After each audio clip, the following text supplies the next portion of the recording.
Welcome back to the channel. This video is talking about a new project for 2026 because the group that I belong to has been asked by a new charity to donate some baby blankets that we create with yarn that they are providing.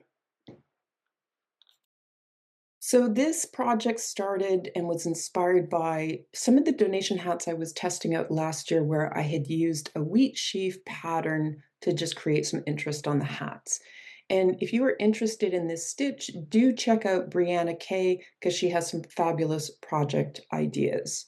So for this project, we again had been donated this yarn, which is sort of a twisted blue and white, and I wanted to see if I could make baby blankets using and maximizing each ball of yarn that we had been given.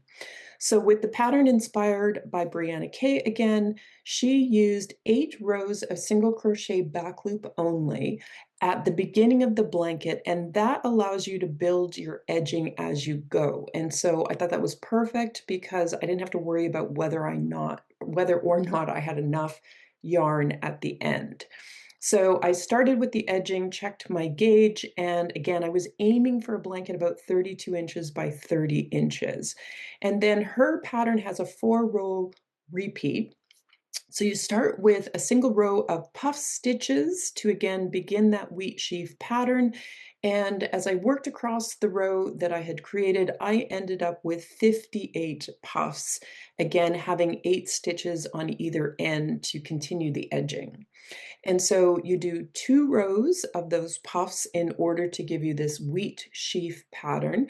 And the other reason I was inspired by her designs was she then follows that with 2 rows of single crochet back loop only, which nicely and very cleanly kind of gives you a puff stitch that stands out. So I really like the end look of this, created a very puffy blanket.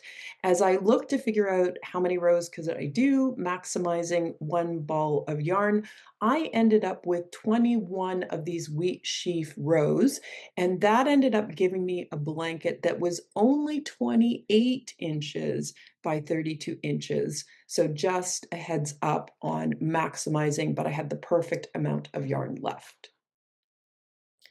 So this is a look at the final prototype blanket. Again, it was sort of 28 by 32. So moving forward, I think I'll slightly adapt the chain number at the beginning in order to go more for a 30 by 30 inch blanket. Again, just trying to maximize the yarn that we got donated, but I think it makes a beautiful blanket. It's lovely and puffy and warm. And again, they chose the yarn because of its, kind of flexibility, and it's really easy to wash. So I'm really glad with the first baby blanket. And if you do like this wheat sheaf pattern, as I do, I kind of gravitate towards it. There are lots of other beautiful examples for baby blankets as well. Here's another alternative that I thought was absolutely stunning. So I'll look forward to creating lots of interesting baby blankets as we work through this project this year for the charity. Again, thanks for watching and subscribing, and please add your comments if you have other ideas for blankets.